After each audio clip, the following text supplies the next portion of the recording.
रहमान रहीम और अस्सलाम वालेकुम। आज अगस्त की 31 तारीख है, जुमेरात की शाम है। आज पूरे दिन की इंपॉर्टेंट खबरें और उनके ऊपर मेरा तबसरा आपके सामने हाजिर है।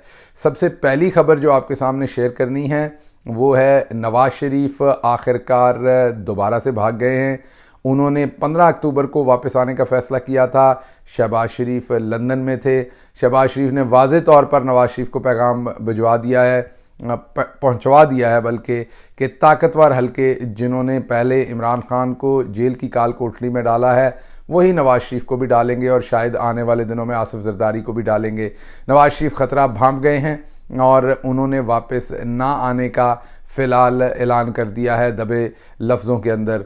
आपके लिए, मेरे लिए शायद नवाज़ शरीफ का आना या ना आना इतना इम्पॉर्टेंट नहीं होगा, लेकिन नवाज़ शरीफ के ना आने के फ़ैसले से जो बहुत सारे और मुहर्रिकात जन्म लेते हैं, मसलन के इलेक्शन अभी होंगे या नहीं होंगे, मसलन के निगरान हुकूमत कितनी देर तक रहेगी, इमरान खान को कब तक जेल के अंदर रखा जाएगा, ये जुल्म का बाज़ार कब तक गर्म रहेगा, ये तमाम चीज़ें हमारे लिए अहमियत की हामिल हैं। तो उस नवाज़ शरीफ के आने या ना आने के साथ ये तमाम चीज़ें जुड़ी हुई हैं, इसलिए इसके ऊपर मुकम्मल तफसीली आज बात करेंगे। उसके साथ सुप्रीम कोर्ट ऑफ पाकिस्तान ने आखिरकार खुदा करके जो 90 दिन के अंदर इलेक्शन पंजाब के अंदर होने का फ़ैसला फरमाया था लाहौर हाई कोर्ट ने, उसके बाद सुप्रीम कोर्ट ने भी उसी फ़ैसले को इंडोर्स किया था, फिर उसकी पैरवी की थी, उसमें रिव्यू पिटीशन फ़ाइल की थी इलेक्शन कमीशन ऑफ पाकिस्तान ने, आज उसको ख़ारिज कर दिया है। मतलब अब के तमाम रास्ते कंप्लीट हो गए हैं, तमाम प्रोसेस कंप्लीट हो गया है कि आर्टिकल 6 की कार्रवाई हो सकती है। इसके ऊपर बात करेंगे और उसके साथ साथ बात करेंगे कि ट्रंप ने बदला लेने का फ़ैसला कर लिया है और क्या बदला लेंगे वो ये आपके सामने रखेंगे।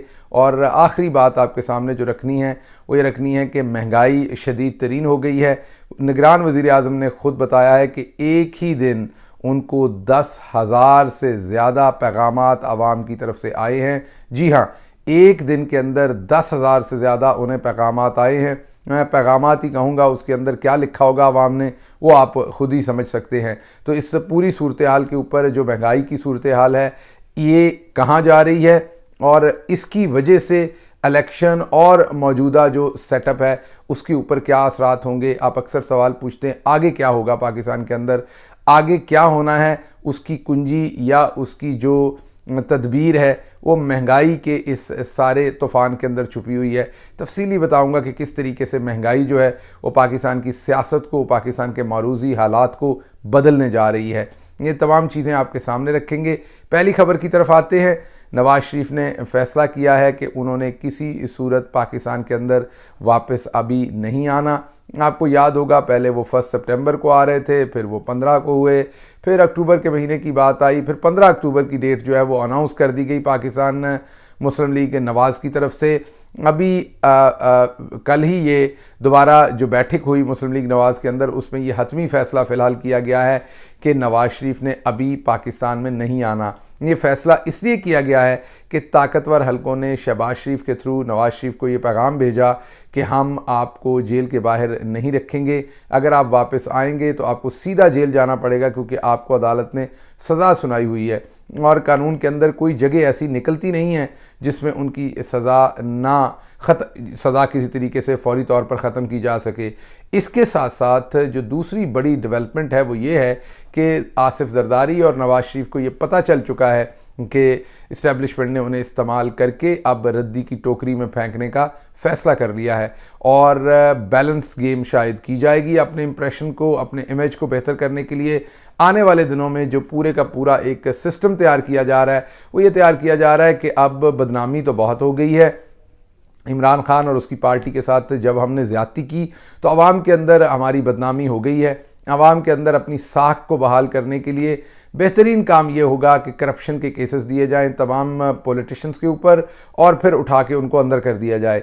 जिसमें पीपल्स पार्टी के लोग भी हों। आपने देखा मंजूर काका और दूसरों के ऊपर कार्रवाई सिंध के अंदर पहले से शुरू हो गई है। आने वाले दिनों में आपको मुस्लिम लीग नवाज के ऊपर भी कार्रवाई होती नजर आएगी। बैलेंसिंग फैक्टर होगा, इमरान खान के साथ और उसकी पार्टी के साथ तो बेहतरी नहीं करनी, दूसरों के साथ भी थोड़ी सी बुराई करें ताकि ये प्रूव कर सकें कि देखें हमने तो सबके साथ की है, हमने किसी एक के साथ तो की नहीं है। तो इसलिए इससे शायद कुछ इमेज जो है वो बहाल हो, ये एफर्ट है। नवाज शरीफ इस चीज़ को भांप गए हैं, उनकी बेटी इस चीज़ को भांप गई है, परेशान बहुत हैं क्योंकि उनका पत्ता कट गया है, उनके साथ परेशानी बहुत शदीद लाहक है कि उनकी बारी नहीं आनी और वो इस वक्त साइड पर हो गए हैं। आपने देखा है कि मरियम सफ्दर जो है वो भी साइलेंट मोड पे लगी हुई हैं, ज़रा उफ तक नहीं करती, कोई एक बात नहीं करती। कभी कभार आपको उनका ट्वीट सामने आता है, वो भी जब कभी अदालत से कोई रिलीफ पाकिस्तान तहरीक इंसाफ को शाज़ो नाज़र कोई एक इक्का दुक्का कभी कोई रिलीफ मिलता है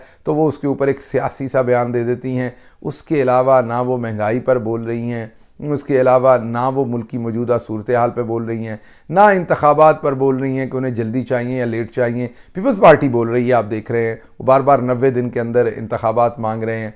नून लीग और उनकी पूरी लीडरशिप जो है उस सन्नाटे में है, बर्फ़ में लगी हुई है, क्योंकि उन्होंने अपने करप्शन के केसेस माफ़ करवाने के लिए जंप तो ले लिया था, लेकिन अब उनको पता है कि वो भी सीधा गड्ढे में गिरने वाले हैं। तो नवाज शरीफ का ना आना ये साबित कर रहा है कि कोई इलेक्शन नहीं, फ़िलहाल नवाज शरीफ का ना आना ये साबित कर रहा है कि नून लीग और आसिफ जरदारी भी मुश्किल में जाने वाले हैं अगले दिनों में।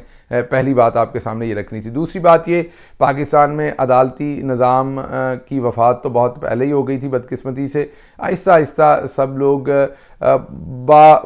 मैं यही कहूँगा कि बाज़ाब्ता तौर पर उसको होते देख रहे हैं। आज सुप्रीम कोर्ट ने बहुत महीनों के बाद, आप सोचिए कितने महीने इंतज़ार किया सुप्रीम कोर्ट ने इस आला तरीन अहम तरीन मुकदमे का फ़ैसला करने में, लेकिन चलें खुदा खुदा करके कर दिया कि जो पंजाब हुकूमत ने 90 दिन के अंदर पंजाब के अंदर इलेक्शंस का अहकामात दिए थे, उसके ऊपर सुप्रीम कोर्ट ने भी फ़ैसला दिया था, उसके ख़िलाफ़ इलेक्शन कमीशन ने रिव्यू पिटीशन डाली थी। आज खुदा खुदा करके आखिरकार बंदयाल साहब और उनकी सुप्रीम कोर्ट ने उस रिव्यू पिटीशन का फ़ैसला किया और 90 दिन के अंदर ही इलेक्शन के फ़ैसले को जो है वो इंडोर्स किया और इलेक्शन कमीशन की जो अपील थी उसको खारिज कर दिया। अब होने को तो इस टाइम कुछ नहीं हुआ और करवाया जाना चाहिए था। बुनियादी तौर पर तो अदालत को अपने फ़ैसले पर इम्प्लीमेंट करना चाहिए था। इस टाइम फौरी तौर के ऊपर अदालत को तौहीन अदालत की कार्रवाई शुरू करनी चाहिए थी, क्योंकि हाई कोर्ट ने भी फैसला दिया, सुप्रीम कोर्ट ने भी दिया, रिव्यू पिटीशन भी खारिज हो गई, इलेक्शन 90 दिन के अंदर नहीं करवाए गए और इससे आइन शिकनी तो हो गई। इलेक्शन कमीशन ऑफ पाकिस्तान ने आइन शिकनी की, तो बुनियादी तौर पर तो तौहीन अदालत की कार्रवाई हो जानी चाहिए थी, लेकिन नहीं की गई, ना की जाएगी, ना की जा रही है। सुप्रीम कोर्ट का वक़ार, सुप्रीम कोर्ट की जो तज़लील हुई है माज़रत के साथ इन सारे महीनों के अंदर, वो पाकिस्तान में उसकी नज़ीर नहीं मिलती। पहले पाकिस्तान के अंदर उसकी कोई मिसाल नहीं मिलती।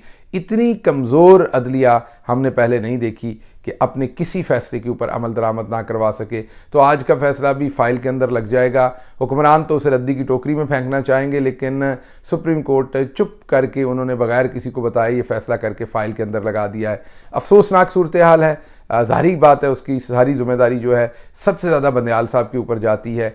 माज़रत के साथ वो हमारे लिए बड़े मोहतरम हैं, लेकिन जितनी स्पेस उन्होंने छोड़ी है इस सारे टाइम के अंदर अदलिया के अंदर, वो शायद ही किसी और जज ने पाकिस्तान की तारीख में छोड़ी हो। ये एक आइडियल केस था जिसमें आइन तोड़ दिया गया है, जिसमें हर तरह के जो कानूनी मामलात है उसकी खिलाफ वर्जी हुई है। इसके अंदर तौहीन अदालत डेफिनेटली होनी चाहिए थी, लेकिन कुछ नहीं होगा।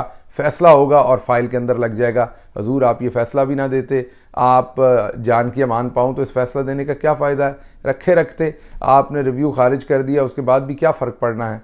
फ़ैसला तो खैर जिन्होंने करना है उन्होंने ही करना है और आपने खामोशी रहना है। एनीवेज़ अगली खबर आपके सामने रखते हैं। मुल्क के अंदर इस टाइम महंगाई का शदीद तरीन तूफ़ान चल रहा है।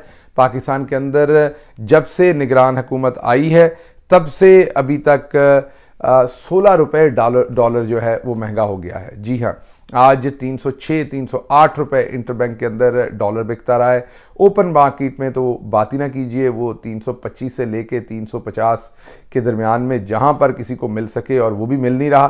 तो महंगाई का एक तूफ़ान है। बिजली दोबारा महंगी हो रही है।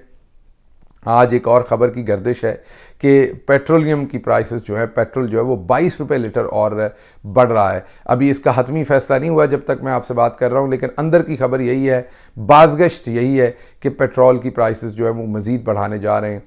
जैसे ही पेट्रोल की प्राइसेस बढ़ेंगे, आपको ये समझ आनी चाहिए, उसके साथ ही बिजली की कीमतें और बढ़ जाएंगी।